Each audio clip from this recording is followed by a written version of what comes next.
You've come to the right place. If you're a course creator looking to build more impact, income, and freedom, LMScast is the #1 podcast for course creators just like you.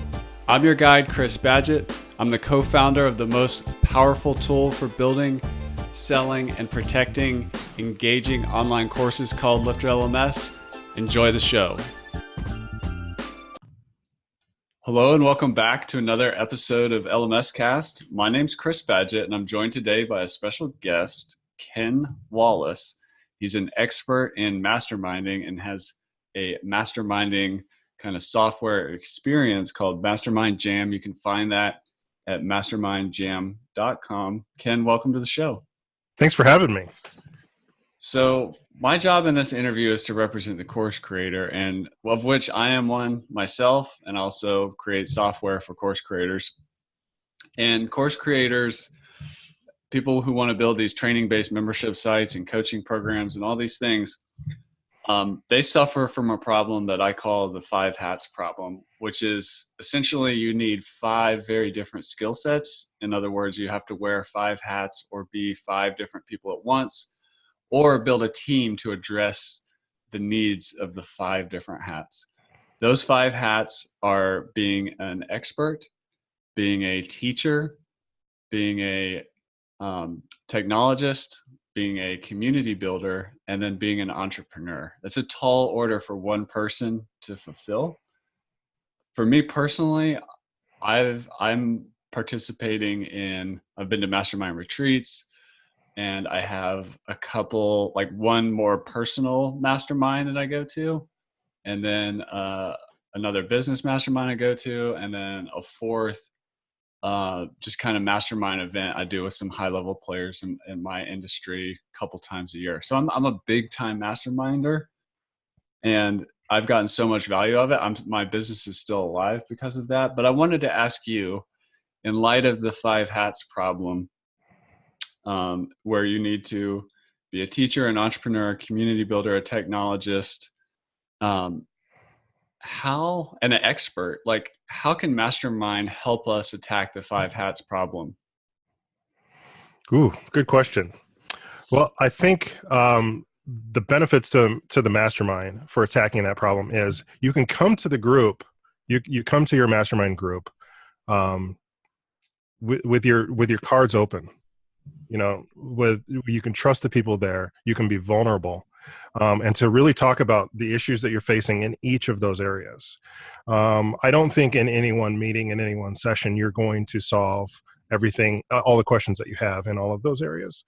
But attacking them one at a time with the other people in your group, you're going to be held accountable and get advice that you need to grow in each of those areas. Yeah, that's fantastic. It's not like you can flip a switch and then all of a sudden you can fill in your gaps. Yeah, in these different areas. What I think one of the things I've really learned from my experience masterminding, which I started doing, I don't know, a lot of people I think maybe first hear of masterminding from the book by Napoleon Hill, Think and Grow Rich. I think that's where I first heard the concept. But the benefits I get out of masterminding definitely compound over time. There's not like a magic event, the first meeting you go to or the first connection or a new relationship. Yeah. All of a sudden everything's different. I mean, there are some big ideas that come out of masterminds that are dramatic. Yeah. But the biggest benefits is how that plays out over time. Yeah. So let's talk about that time factor. Like how often should a mastermind meet? Well, I'll throw it back at you because it depends. The answer to a lot of these questions is it depends. If it's a group of beginners, and first of all, let me start with a definition. So at MastermindJam, we focus on peer-led mastermind groups of 4 to 5 people. There are a lot of conferences that say they are a mastermind event. There are people that put together Facebook groups and they'll say, this is our mastermind area. I know some founders that take a ski trip together and they call that their mastermind group.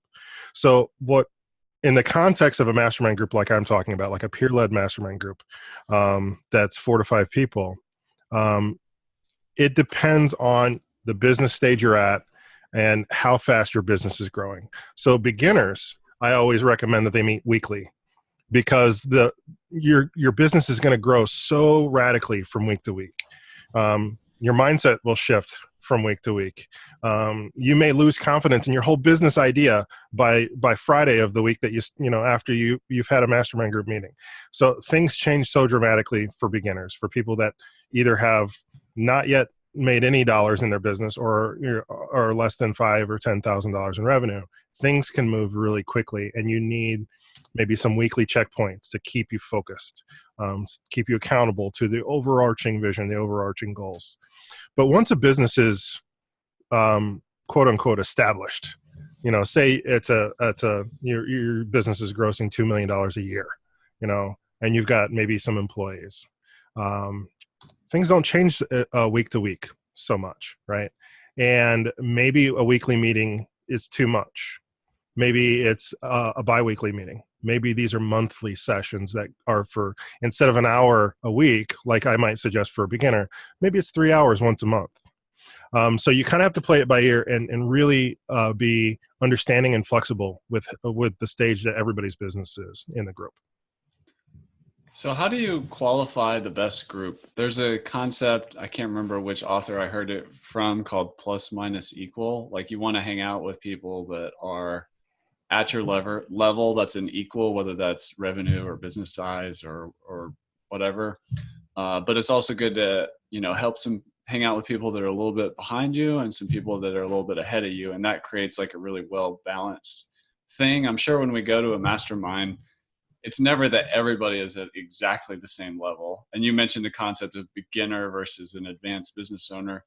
How do we qualify a good group? Are revenue numbers a good way to do that? Or like a range of this type of business or this in a business mastermind, and realize that masterminds are great for a lot of different areas of your life, right? So personal development, hobbies, religion, masterminds are all great. But in a business setting, we have some extra metrics and facets available to us that we can use to kind of qualify people. And truly, when you sign up for MastermindJam, it's a 32-point questionnaire that you go through. And so revenue is an excellent indicator. In a lot of ways, it's a really rough way to measure, but in most ways, it's a good way to put people together into a mastermind group. Even if your net profit isn't much, if you're in a business that does $10 million a year in gross sales, even if it's an FBA business where you're only making $100,000 on that, it's still a good indicator of how much work that business requires, how much care and feeding it requires, how many hurdles you've crossed to get there, what kind of marketing budgets you're working with, what kind of expenses you might be working with, what kind of employee issues you might be dealing with. So revenue is a really good indicator of level, like just the abstract quote unquote concept of level, business level, and kind of to separate the beginners from the more established people. Another one is whether or not you're full-time in the business. That's a really great indicator of where you're at.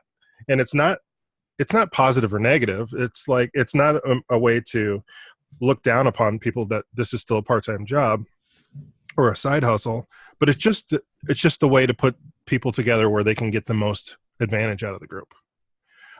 We also match people based on a lot of other factors, whether or not they all have day jobs, whether or not they're all married, and have kids, because people that are married and or have kids realize how that impacts the time they can put into their business, where your priorities are.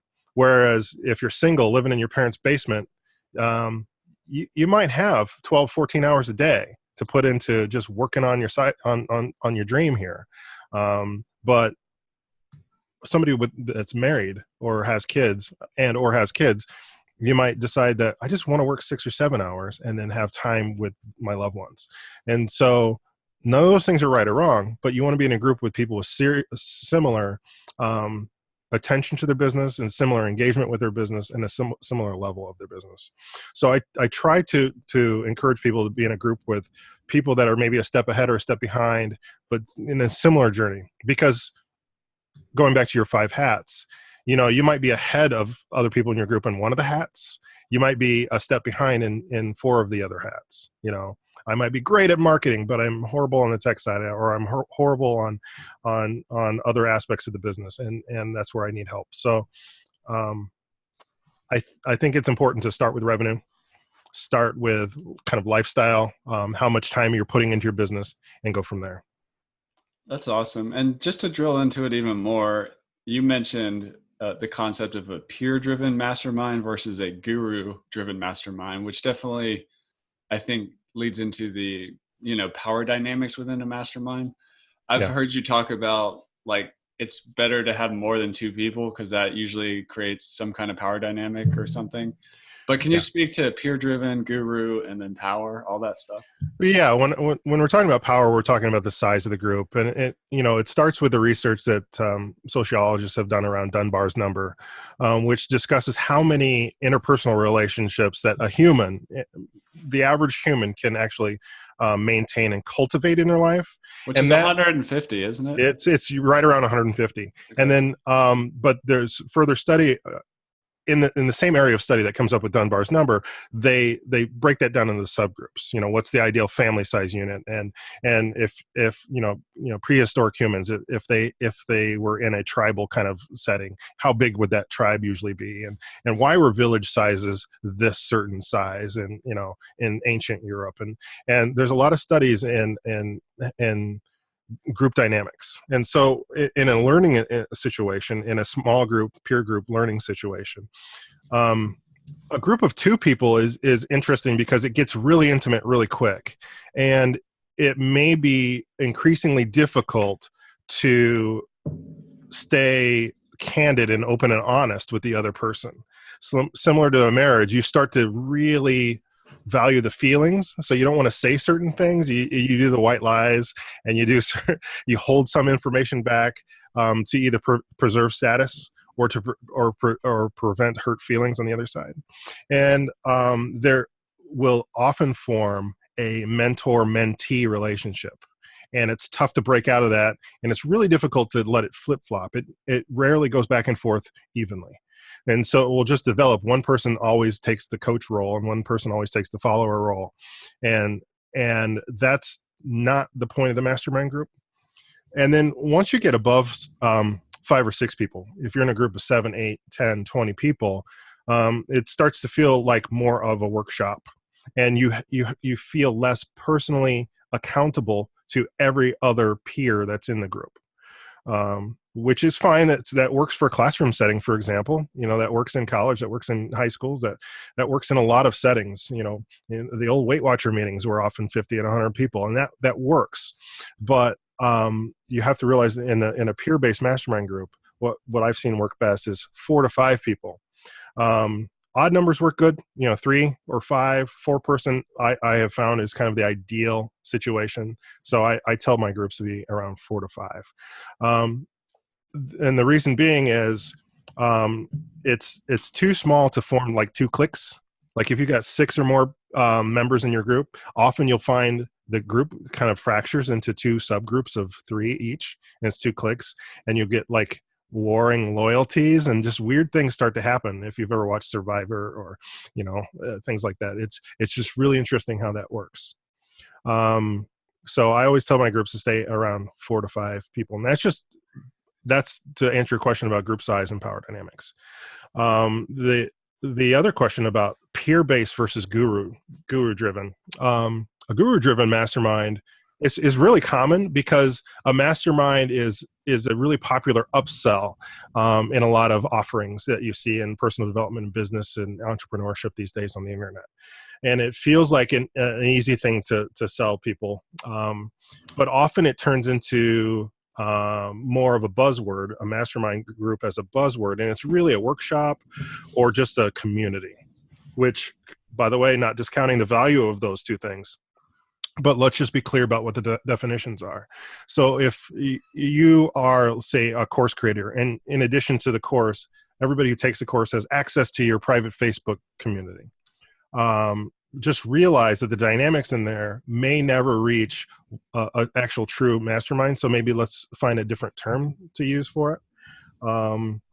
And in a guru driven thing, like for example, Michael Hyatt has a mastermind group that he leads, and Russell Brunson has an inner circle mastermind he leads for marketers, and James Wedmore has one, and there's a lot of these that go around, and it might be 10 entrepreneurs in a room, and like a guru person, a leader person, a facilitator. So he may allow, he or she may allow the members of the group to go around the room and talk about their issues and help one another.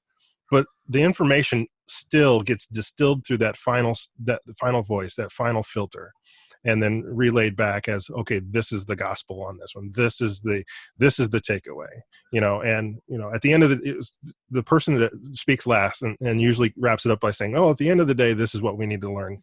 And so the person that's in that kind of a power position, then if you have that in your group, then, you're in a kind of a guru-led mastermind. And the takeaways from those are very different than you get from a peer-driven mastermind. And I'm not going to take the stance that one's better or worse. I do have my opinion on that, but the point being, you need to be upfront about what it is you're looking for when you're looking for a mastermind group, and make sure you get in the right one, because they often don't give you the same output. Yeah, this is really fascinating, and it's really relevant actually to something that happens over at LifterLMS, our software product for course builders. Our highest end bundle is called the Infinity Bundle, and with that includes access to a weekly call, which I used to call office hours. Right. And I run that every week, and a lot of the power users and people who are new to this tool getting set up, they have questions. A couple of things started happening.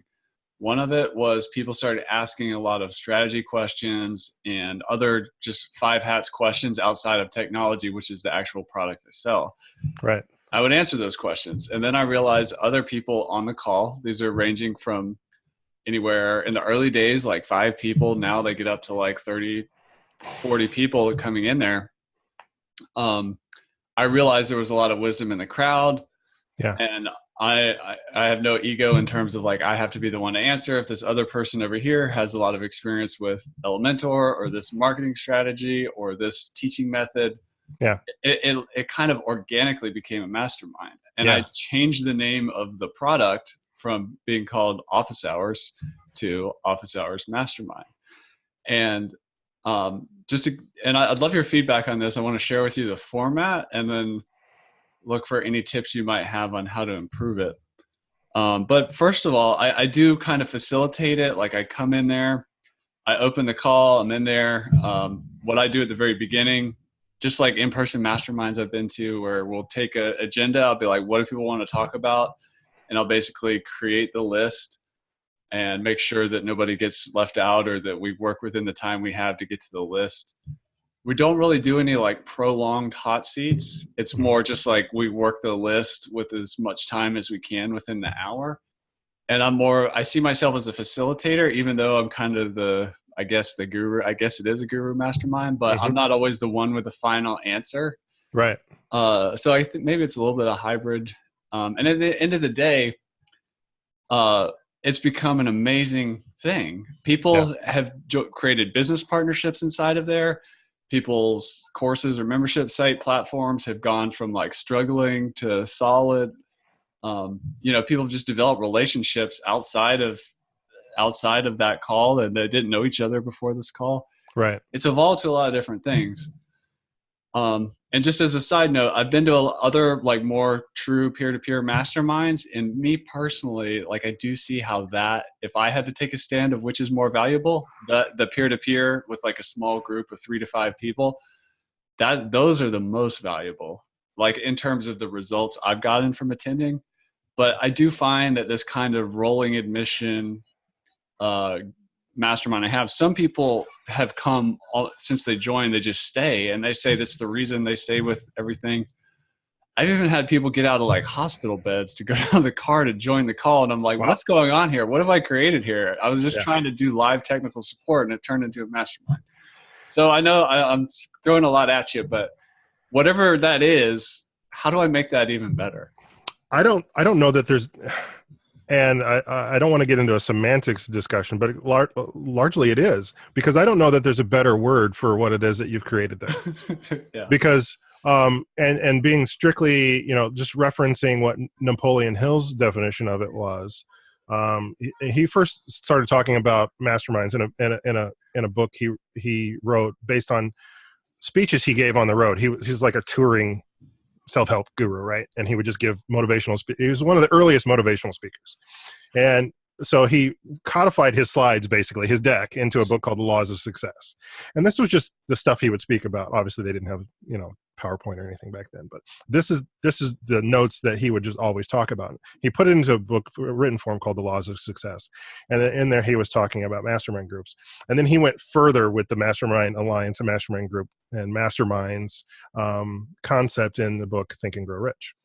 So for him, any group of people that got together would always be smarter as a whole than any one individual person. And that can happen one time. So if you're like at an event and you're all out to dinner and there's 10 people sitting around the table talking about whatever the issue is, business or relationships or whatever, it's going to be amazing, because just that's the way humans are. It's just like Lego pieces you get put together in a way and you're like, wow, we are a different thing altogether.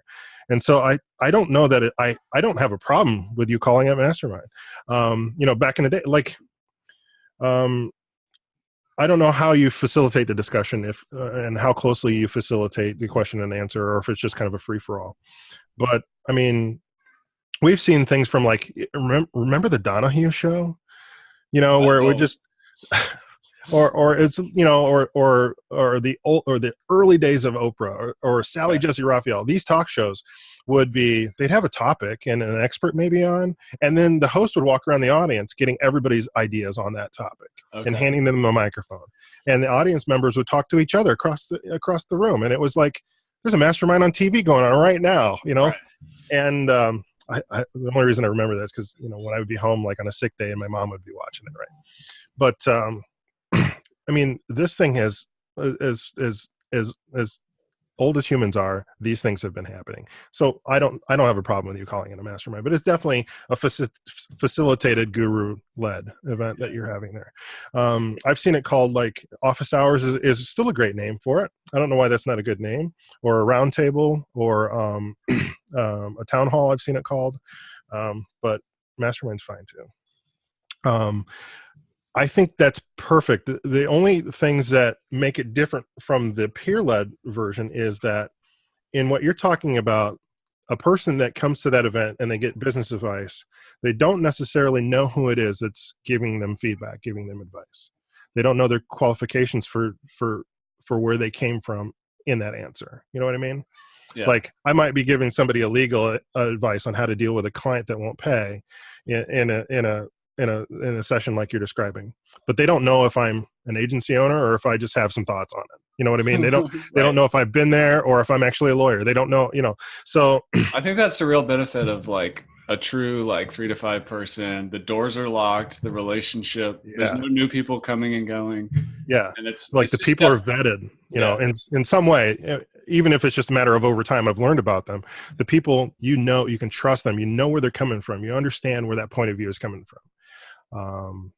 So that's maybe an advantage of the smaller group over the bigger group, similar to like a Facebook group, right?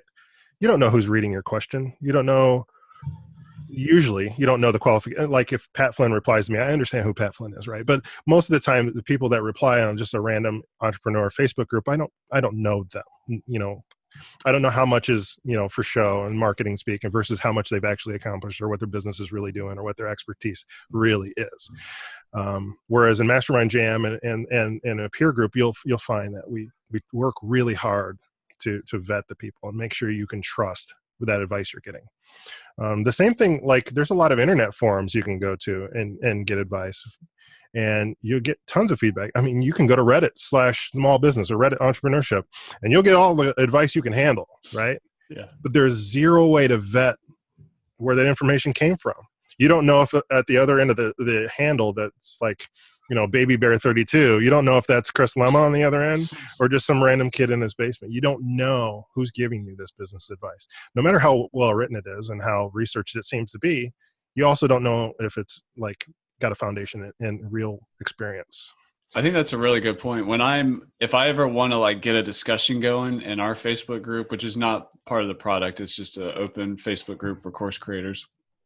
I figured out a long time ago that if I write the first sentence is, can I get your opinion on something, ?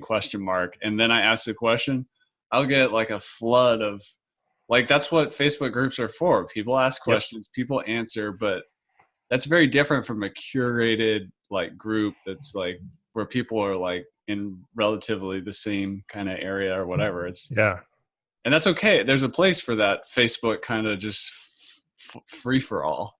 Yeah. Not to discount it. Yeah. It's not, I'm not saying don't go to Facebook and ask questions. Don't go to Quora and ask questions. By the way, I'll say that Quora has a leg up because at least you see some credentials. LinkedIn has a little bit of this where you can actually click on their profile and learn more about them. It's like, who is this guy? He seems smart, but can I really trust it? Facebook less so, but it still has its place because let's face it, a lot of the times we're not asking like a crucial business tactic question. We're not asking how should this legal letter be structured. A lot of it is just like self-confidence issues. Like you already knew the answer. You just wanted somebody else to affirm that you're on the right track, especially those of us who are not lucky enough to like live in the Valley or be in Y Combinator or be in some like Techstars in Boston where you have like this crucible of business knowledge all on, applied to you, or in some kind of MBA program. Maybe they have this. Most of us are like far flung, I wanted to actually ask you about this topic specifically. So course creators, another name for them as a group is education entrepreneur, which is a subset of a type of entrepreneur. These are people creating online courses, memberships, coaching programs, right, events, things like that.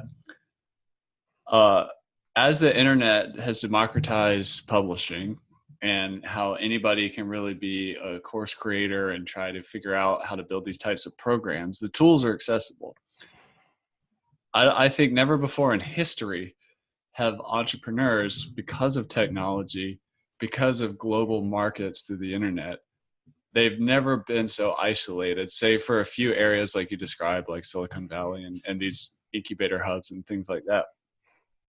But I want to just kind of ask you in general, why do entrepreneurs get so isolated and, education entrepreneurs, and how can a mastermind really help get people unstuck who are feeling like, I live somewhere out in the country, but I'm reading all these books and studying all these things and I'm building my side hustle business or whatever. It's a lonely road. It sure was for me. and masterminding was huge for me. But I was just hoping you could speak more to that isolation that entrepreneurs specifically come into contact with.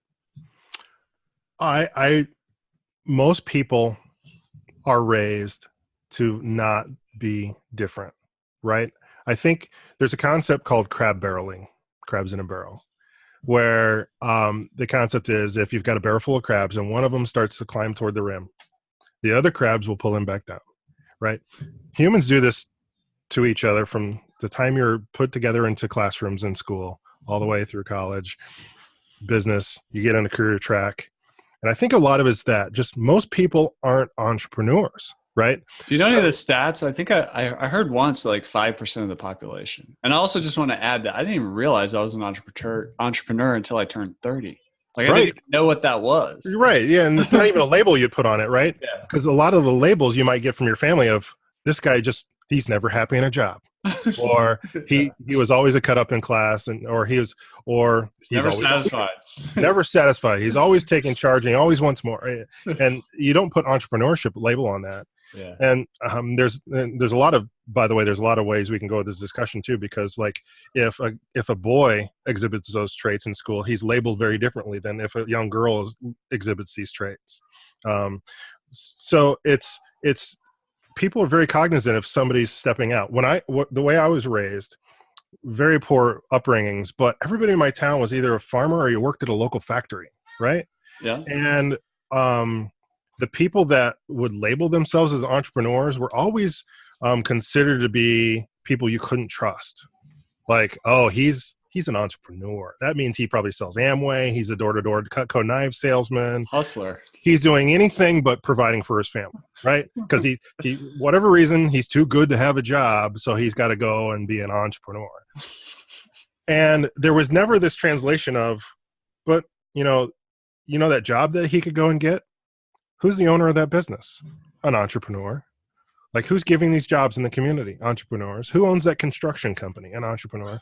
Who hires that fleet of 5 vans that drives around town with the Roto-Rooter insignia on the sides? Who owns that franchise? And what were they like before they had employees and success? And like people don't make that leap in their mind. So the way I was raised, entrepreneurs were not to be trusted. You didn't use that word as a goal. Yeah. Your goal was to just stay on the path, follow what everybody else is doing, and hopefully you get a good job at a good factory with a good pension, right? Or you maybe found a way that you could get hired onto one of the local farms, and if you're super smart and if your family's got a lot of money, you could be a doctor or a lawyer. That's just the way I was raised, right? So I go through college and like I was hoping to become like a music educator, right? And so I was very deep in the education space, and there was like, this was especially true there. Like you had to follow established teaching curriculums, and you had to do everything a certain way, get your student teaching hours in, and there was very little path to step away and to do something entrepreneurial. And you were always frowned upon for that. People who wanted to try different ways of educating kids or all these different things. So, and then to realize I'm just not satisfied here at school doing what I'm doing. Oh no, by the way, I have a part-time job as a web developer. Maybe I should do that. And then like this flood of people are saying, what are you doing? Like even the girl I was dating at the time, she's like, if you drop the major, I think we have to break up. Like, that's just ridiculous, right? It's like crabs climbing out of the barrel. Yeah. And then so like it just got to the point one day, I remember I don't know if you remember, I don't know how old you are, but I'm 40. Okay. So I'm 41. There used to be a site called excite.com, and Excite had a job board, Excite Jobs. And so I was just fed up one day, and I just wanted to see if there was a job doing what I was doing with better hours in the college town that I was in. It was just a part-time job. And I accidentally stumbled upon full-time job listings for doing what I was doing for part-time work, just to make my rent while I was a music education major. The reason I chose music education was because at University of Illinois, it was 100% job placement rate. And growing up so poor, that was amazingly important.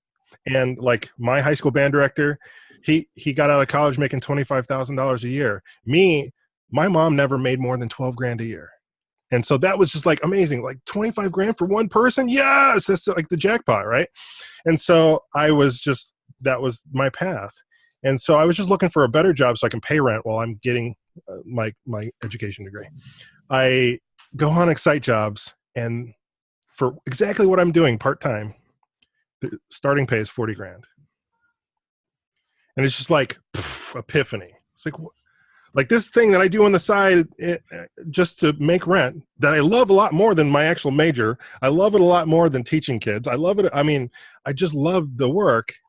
You mean people are paying more for these kinds of jobs, right? So society started validating it. Well, my society didn't. Yeah. The circle I was in didn't. Right. They and it became clear that, wait a minute, my path is a little different here. There are other paths. Yeah. And then so when I left school, like I never completed that degree. I went away and to pursue that career. While I was in that career, still I'm being held back by these thoughts of entrepreneurs are not to be trusted. But I just happened to find a job path that was better than the factory or the music teacher or the farmer, right? And so I still didn't have this knowledge that you could start a business until I started talking to the CEO of that company, right? And I got to go to meetings with CEOs of Fortune 500 companies. Was that like a mentoring relationship, or what would you call that? Not on purpose. Just kind of just reaching out. Yeah. Me asking a lot of questions and him just having a huge ego, and he just loved when people asked him questions and he felt smart, right? Guy was a jerk, right? But it was like huge ego, and he just loved it when people put him on a mentor role, right? And I found that he wasn't coloring his answers. He was just eager to answer because that made him feel smart, right? But he was still giving me great advice on marketing and business and entrepreneurship and stuff I'd never known about. And then so I just decided one day that, wow, entrepreneurship is actually a thing that you can do and give your family a good life, not be looked down upon, feel good about yourself, feel like you're actually helping the world. So anyway, a long way to answer your question. I think it's just most people aren't entrepreneurs. Most people are going to tell their kids, tell their friends to do the thing that most people are doing. And that's just kind of the way humans are wired, probably for a survival mechanism, right? And stay in the school of fish. So I just think that's the way that happens, where, the first time you walk into a conference, whatever the conference is, it happens to so many first-time conference goers. You walk into the room and you start talking to people. Maybe you go to lunch with some people and you're like, wow, these are my people. Like, I finally found my people. They're all in a room together. I'm not weird. Like, they're all weird like that. They're all just like me. These people are successful doing the thing I'm aspiring to do. And it's a whole paradigm shift. It just changes your context, and there's just no going back after that. So yeah, it's mastermind groups are a way to take that feeling when you go to a conference, for example, of those are my people. Like, especially me living here in the Midwest, surrounded by farms and factories and steel mills and, whatever. And to have that feeling all year long, though. So I'm here in like an entrepreneurship desert, working in my basement, like literally you can see my basement. And I can go and have a mastermind group call with other entrepreneurs.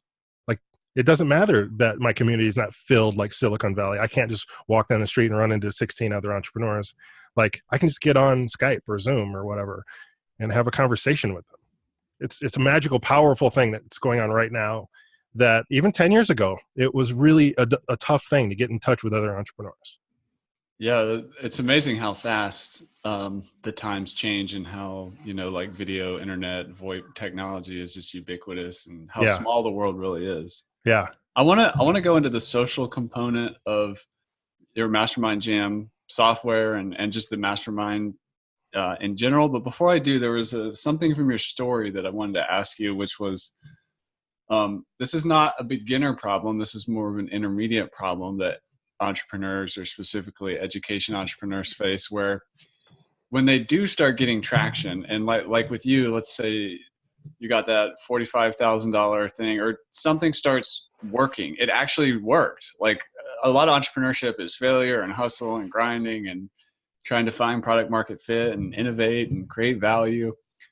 But once you do, I notice in education entrepreneurs, and really in a lot of entrepreneurs, especially bootstrapped entrepreneurs, they rarely, they don't stop to celebrate success enough. But more insidious than that, when things are working, like where you are able to pay your bills, or, do things that you haven't been able to do for a long time, like eat out or eat good food or whatever.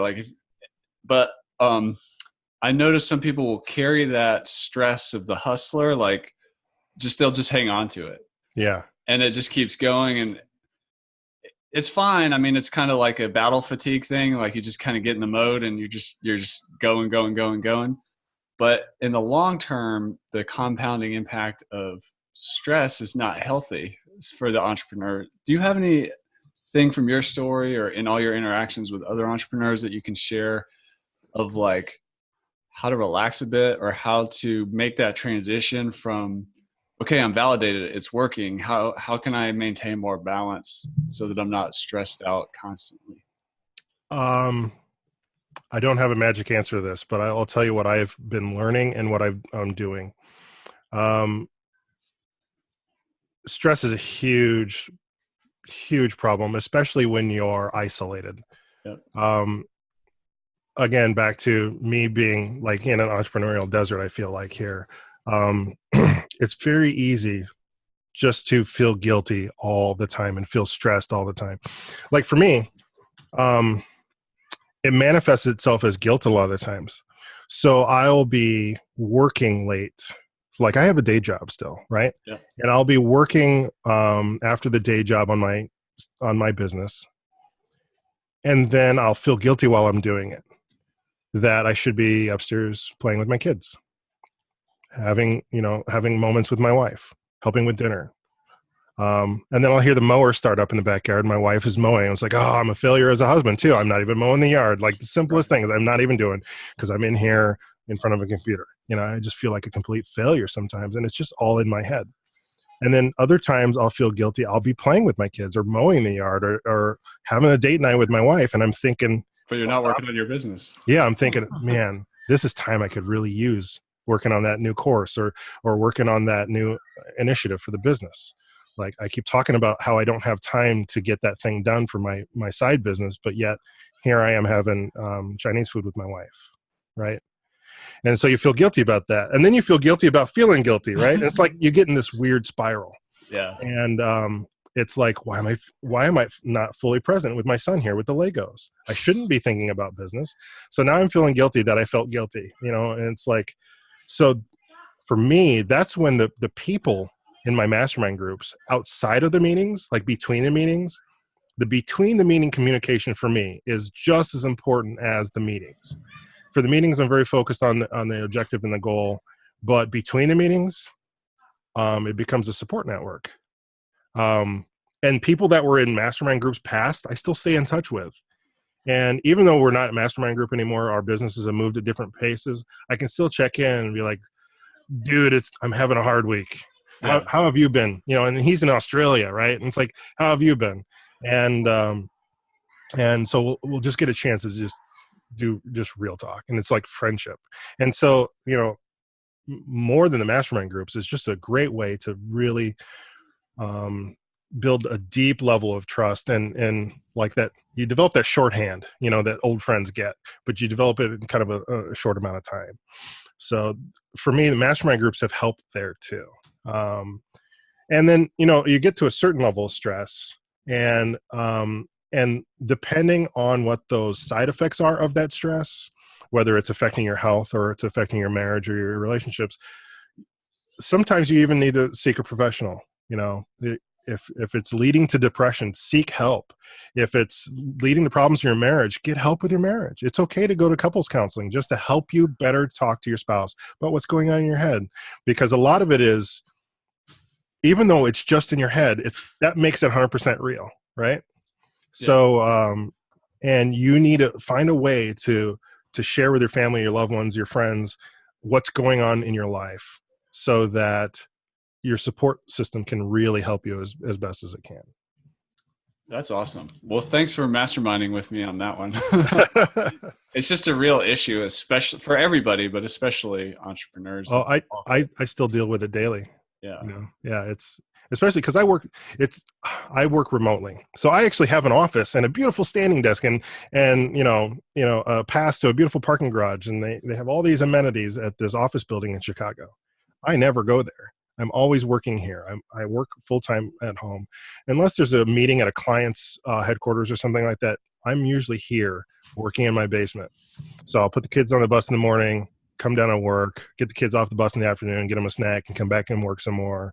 And I'm working into the evenings on MastermindJam and on weekends on Mastermind. And it's like, I look at this basement a lot, and it's really easy to just get in your head and just to start living the stress. Like, it's been probably, the entrepreneurship has been one of the greatest journeys for me, but like physically, it's been a horrible journey for me. I've gained 100 pounds. I'm really hard on myself.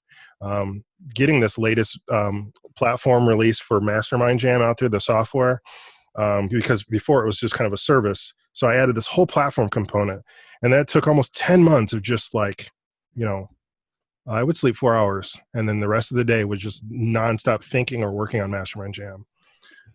So even like doing my day job, my brain is working on this other thing. You know what I mean? And I would get up and get the kids on the bus, immediately work on MastermindJam, go to my day job, work on MastermindJam over the lunch hour, skip dinner. You know what I mean? It's just horrible. And I'm finding I just need to force myself to have some balance. Go to the gym, Ken. Go jog your ass around the block, Ken. Things like that have to happen, because the balance is just so hard to restore. And so you have to heal. Like I told you before we started the call, going to Cabo Press this year was amazing just for my wife and I. It was a no-brainer for us to like upgrade our room and have like a slightly fancier room with an ocean view, just to kind of heal our marriage a little bit, because it had been such a stressful year leading up to it. And I think you just have to realize it's an issue, identify it, and then it's always baby steps every day to make it better. That's awesome. Well, let's talk about MastermindJam, the software. Okay. Masterminding is amazing. I attribute all, or just the fact that my business is still alive, to Masterminding. It's the number one thing that has helped me not only survive in business, but also thrive for a lot of reasons. So let's assume you listening or watching this out there don't have a mastermind and want to get involved. What does MastermindJam offer? MastermindJam offers the ability to join or create a mastermind group this week, and give you all of the tools that you need to make sure that mastermind group, for the life of it, is a success, that you can get the most out of it. And realize that mastermind groups, as we've discussed, have a lifespan, and it's not a commitment forever, but get into a mastermind group, help you grow your business, and then as you need to, find a new mastermind group that can help you move further. That's awesome. Well, so that's what the platform is for. It used to be sorry to interrupt. It used to be a service where I would physically do the matching of entrepreneurs. Yeah. And then that grew into, I created a software algorithm that people would sign up, give me their email address. I would have them go through the onboarding questionnaire, but still behind the scenes, there was this algorithm. There's this like opaque black box process. You didn't know what was going on, but it was working on finding you an ideal match. And then once it found one, it would introduce everybody. And then it was hands off from there. I would give people advice and materials for how to hold their meetings and things like that, but it's very much just on their own. And I had no way to measure engagement. I had no way to actually help nurture the whole life of the mastermind group. So it just became obvious, talking with customers, that everybody was hitting the same hurdles in the same ways after they were matched, that I needed to make software platform. I held off as long as I could, because usually the answer for a business problem is not, let's build a SaaS. It's usually the answer is a lot simpler than that. So it started off with just a simple like email automation sequence, and then it went into like there was an algorithm that did the matching, but there was still like education involved in it. And so now it has grown into the software platform, but I'm going to be injecting a lot more to it. MastermindJam is going to be growing so much in the next weeks. We're adding a coaching marketplace, because the next question that happens when I tell people to get into a 4 to 5 person peer-based mastermind group is, the next question people ask is, well, isn't that like the blind leading the blind? Like, if we're all around the same level, what happens when we get to a point where none of us have the answer? Which is a great question. So very valid question. Valid question that happens. And if you're not a part of MastermindJam, for any mastermind group, the easiest thing you can do is go find an expert to join your meeting for like 2 meetings. One meeting, say you have 4 people in your group. If you have an hour meeting, go to clarity.fm and find an expert on the issue that your mastermind is facing. So if there's 4 people in the group, and let's say the person charges $400 an hour, great. Each of you pay $100. Have the guy sit in your meeting, and if you're smart, you're going to do like 2 or 3 meetings. So the first one is just like education. You can dive into your business with the person looking over your shoulder. He can give you individual help. It's still cheaper than one-on-one coaching. It's still more individualized attention. Like if you take a course, or you read a blog post, or you watch a 3-video workshop, you still have to figure out how to apply all that knowledge to your business. Whereas an expert's going to come in and just give you the knowledge you need for your business. And by the way, since you're in a group call, all of you are watching each other's advice. So you're getting the benefit of, well, he told me to do this right now, but my friend in the call is a step ahead of me. He told him to do that. So I know what I got to do next, because I also absorb that knowledge too. And then maybe you have a follow-up call where the expert, he or she, is just available to answer questions. Like, hey, I did the thing you told me to. This happened. Now what do I do? And it's perfect time to ask the expert. So that's what we're adding to the Mastermind Jam service, is a coaching marketplace where you can go out and bring in a coach or an expert to your mastermind group, just a short, not forever. It's not like a lifetime commitment to a facilitator or guru. It's just, we got this specific issue. And so that's just one of the things we're adding. Another thing is, I call it Mastermind Scripts, where it's 135 email templates and meetings templates that help mastermind groups get through all of the other stuff, like the whole life cycle about what do I say to people on the first call? How do I introduce myself? There's process. So that's awesome. Putting that together. So that helps apply the process to the thing. And then the third thing is, some people are reluctant to get into a group because it feels like such a big commitment. They don't want to make a hasty decision. And it's like, well, if I'm going to be in this group for like 4 years, I better make sure it's the perfect one.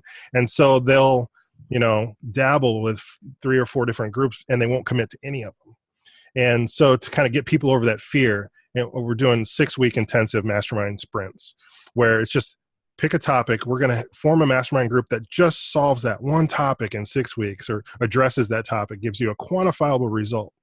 And the magic of that is you come away with a takeaway, almost like a challenge or a workshop.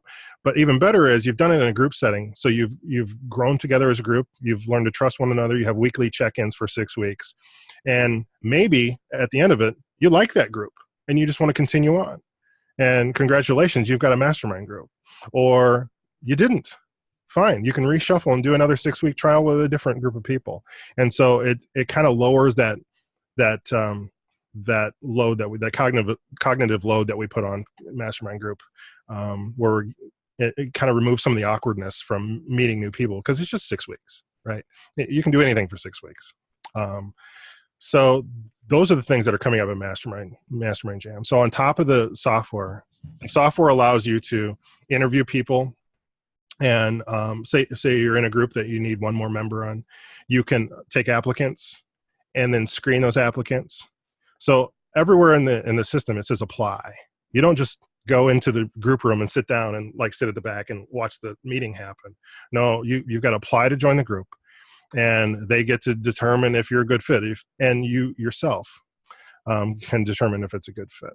So when you see groups that have spots available, there's an apply button, and then right next to it is a compare button.